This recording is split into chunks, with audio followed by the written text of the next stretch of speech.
Hello, boys and girls and parents. All right, we are now into section 4. And this is one of my very, very favorite sections because we get to travel the world in this section.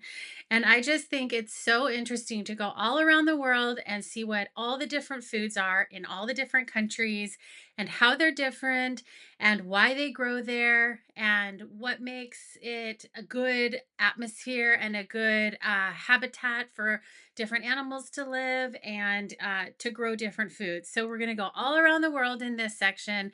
Sit back, just relax, enjoy. This is such a fun section, and we're going to have a good time. So let's get into it. Eating geographically is such a fun thing to do because you can really travel the world and eat the local dishes and try out different things that you may not have in your area. So all over the world, if you're in different countries, they're going to have different foods. And we're going to go into such great detail on this in the next 2 sections. And it's going to be really fun. So, what we're going to do is we're going to start here in this section in the United States. So, I've made this map for you so that you can see the whole United States here. And it's divided into regions. So, we're going to learn a little bit of geography here too. Remember, I've been homeschooling my 3 boys for 18 years, and geography and cooking are my two absolute favorite subjects. History also, and we get into some of that as well. But geography and cooking, super fun. You can mix them both together. I get really excited about this topic, and we're going to have a lot more lessons and activities and fun things in Sizzle Kids that we do around geography and food. So, here in the United States, this is its own country. But within this one country, there are so many different regions, and each region has a different type of food that is typical to that region. And the reason why is because of the geography, because of what kind of water, what kind of land, what kind of weather happens in that region, and that this is the same all over the world. So we're going to start here in the United States and check it out. So first of all, look up into let's see, where should we start? So exciting. Okay, let's look north first. North of the United States is Canada. That's its own country, and they have all kinds of beautiful, beautiful terrain up in Canada. It's cold up there, it snows, and what they have up there that's really famous, and that what we know that we have a lot of here in the United States because of Canada is maple syrup. And the reason why is because they have a lot of maple trees up there. So maple syrup is absolutely 100% natural. It comes straight out of the tree. So if you've ever been hiking and you see a tree that has sap on it and you touch the sap, it's sticky. Well, in Canada, with the maple trees, their sap is maple syrup. You can literally lick it and it tastes like maple syrup. There's nothing added to authentic maple syrup. A lot of it comes from Canada. There's maple trees everywhere. So you can get syrup from any maple tree. Only maple trees have syrup as their sap. You can try it with other trees. Go ahead and lick another tree with sap coming out of it. It won't taste like syrup, but maple trees will taste like syrup.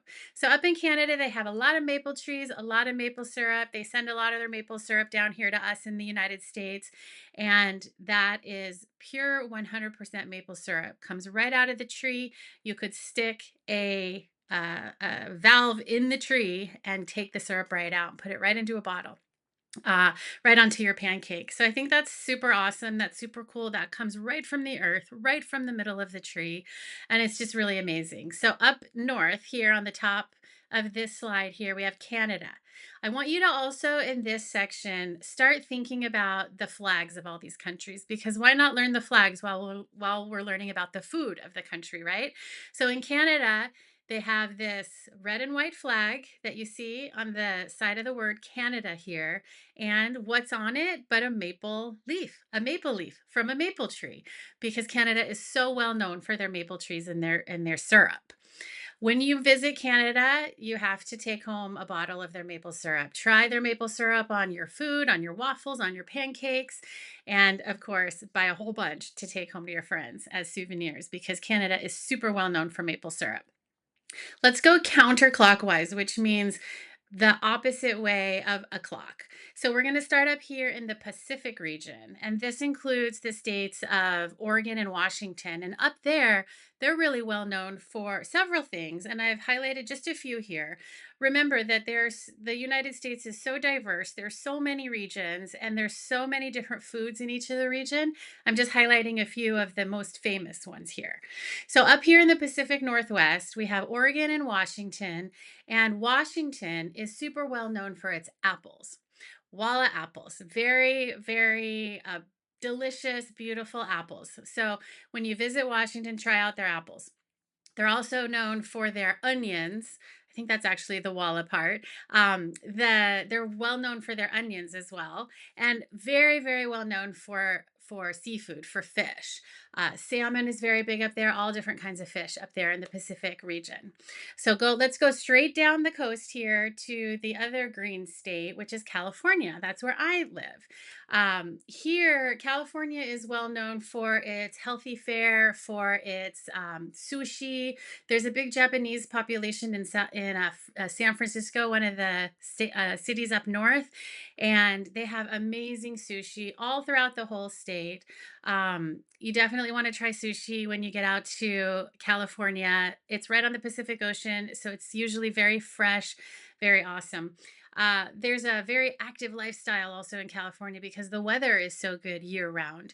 So there's all kinds of healthy foods out there like avocado toast, which is just basically toast with avocado, usually an egg, some vegetables maybe.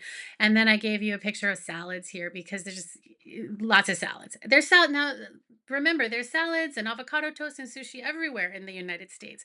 These are just a couple of the types of food that are really kind of representative of that region.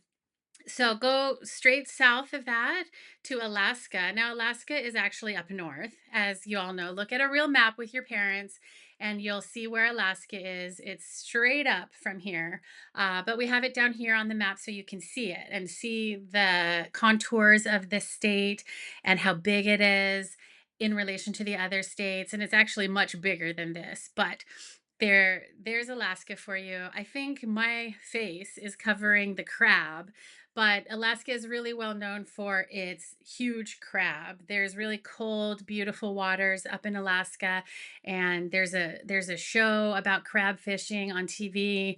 They're well known for their salmon. You'll see the salmon in grocery stores labeled as wild Alaskan salmon, and that's one of the best kinds. So they're really well known for their seafood up there as well. Their salmon, their crab, and other things. Um, let's go down at the bottom of the slide here, and we're in Hawaii. Hawaii, also sushi. There's a Polynesian population in Hawaii, very well known for lots of citrus flavors. We see the pineapple here. We've got sugar cane down here, pineapples. I have sushi here too. That's really popular in Hawaii. Lots of really yummy food in Hawaii. So let's go up from Hawaii into the southwest region, which is the red states. And here on the left hand side, here we have Arizona. That's where I originally was born in Tucson, Arizona. And then right next to that, we have Nevada. Oh, sorry, New Mexico. And then right next to that, we have the big state of Texas. And right north of that, we have Oklahoma. So we have Arizona, New Mexico, Texas, and Oklahoma. And what is really typical in these regions are your Tex-Mex food or your Mexican food because Mexico is right south of here. You can see down at the bottom of this slide is the flag of Mexico, which is the green, the white, and the red stripes.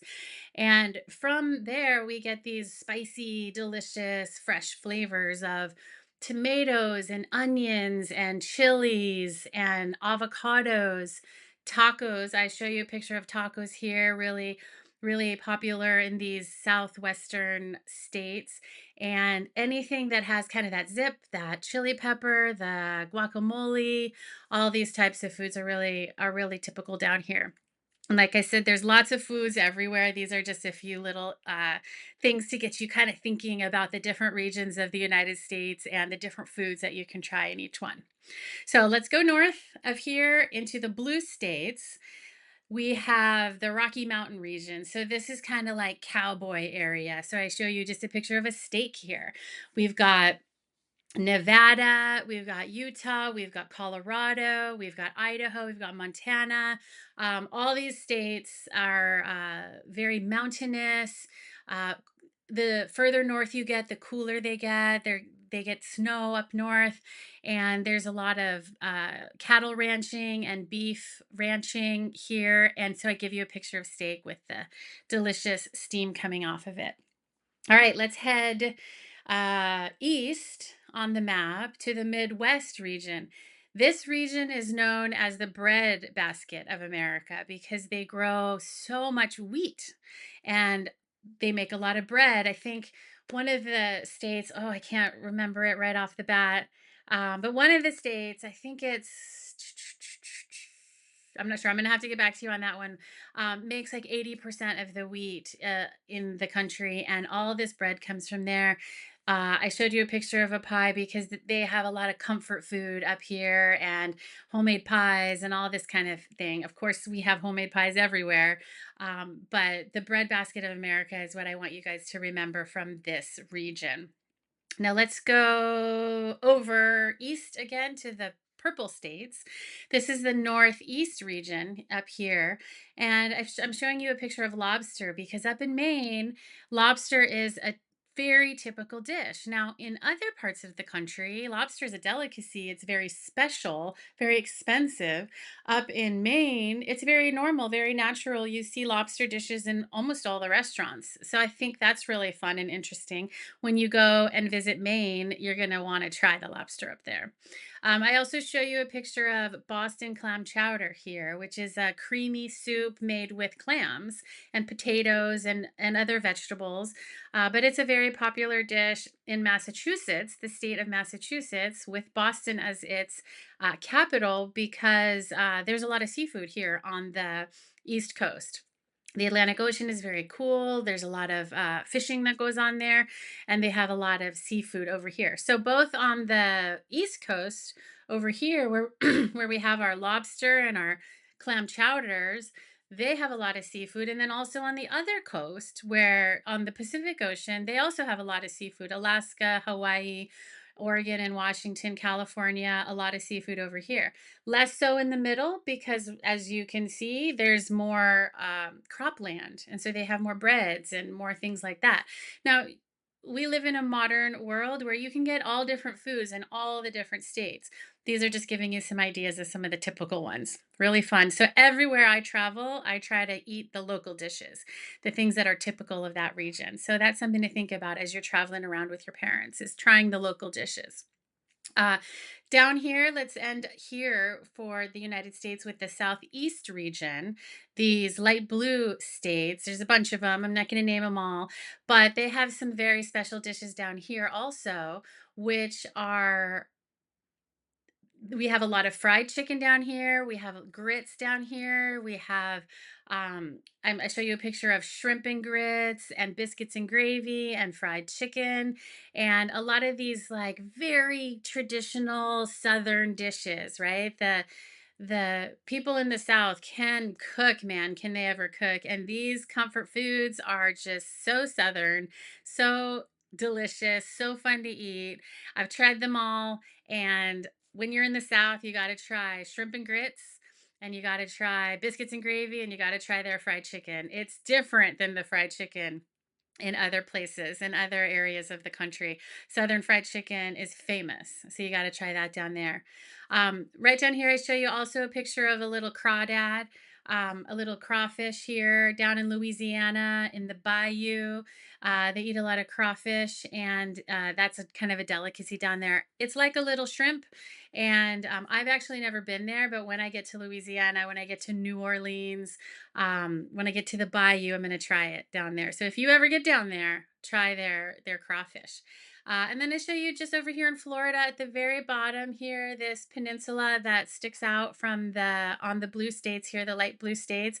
I show you some orange juice because Florida is super well known for its citrus fruits and its oranges. And so when you're down in Florida, you got to try the Florida orange juice straight from one of their orchards. So all over the country, fun things to try. There's a lot more than this. This is just a little bit of a taste for you. to get you started in thinking globally and geographically about food and what you're eating. So that's the United States. We also are going to travel the world here for a few minutes, and we're going to go over each continent and start to learn a little bit of our continents. Some of you will already know them, some of you won't, and you can start thinking about them in terms of food here, and it'll help you remember it a little bit. So over here, you can see the words North America. I wish you could see my pointer. But over here on the left, you have North America. And like we just went over, there's maple syrup in Canada, there's steaks and wheat and bread and hamburgers and lobsters and seafood in North America. We also have chilies and tortillas and beans and rice and all kinds of delicious things in North America. In South America, also beans and rice, meat skewers. It's called churrasco. It's barbecued meat, basically. Lots of beef in South America. There's a lot of cattle there, and they eat a lot of beef there. Bananas are big there. The Amazon forest is there. Lots of different things there. There's just a few examples right there. So let's head north up to Greenland and Iceland. Lots of seafood, just seafood everywhere because that's what they live near the sea, and so there's a lot of seafood. It's very cold up there, especially in Greenland. It's funny because Greenland is colder than Iceland. Iceland is also cold, but Greenland is very cold, and there's a lot of cold water seafood up there. So if you ever get up there, something to try. Heading across the Atlantic Ocean, we're in Europe. There's all kinds of interesting, fun dishes in Europe. We've got baguettes in France and gourmet cheeses. And up north in Ireland and England, we've got potatoes. In Germany, we've got sausages. In Italy, we've got pastas and spaghetti. We've got pierogies over in Russia. We've got pita bread in the Middle East. Going down into Africa, all kinds of amazing, delicious foods and spices. We've got a lot of meat stews and rice in Africa. We've got beans. We've got all kinds of spices in Africa. Some of the most exotic and beautiful spices come out of Africa, especially Morocco and. Oh, just so many fun things to try in from with African cuisine.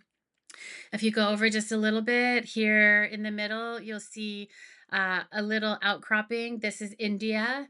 It's a little bit hard to see. You're going to want to look at a map that has the names of all the countries on them. But in India, also tons of spices, tons of meats and vegetable dishes and sauces made with all these exotic spices. Keep going east. We're in Asia. We have dumplings and gyoza, which are little dumplings that are filled with usually some kind of a pork or a meat. Um, we've got bao buns, which are soft buns filled also with usually like a spiced pork or a spiced meat. We've got ramen noodles. We've got rice. We've got sushi again. Again, they eat a lot of seafood in Asia because half of their country is bordered by the sea. So that makes sense.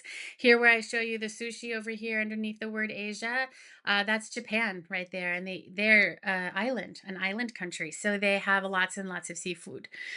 Go south from there, and we're in Australia. Australia has a lot of meat, also a lot of barbecue. I show you a picture of barbecue here, and they have this special thing in Australia that I've tried, and it's an interesting thing. And all you Australians, I mean, this is your thing.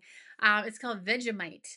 And what it is it's part of a byproduct of beer. When they make beer, there's a sediment and it's salty and they eat it. They spread it's kind of like a dark brown or black and they spread it on bread just kind of like butter or a peanut butter and they eat it.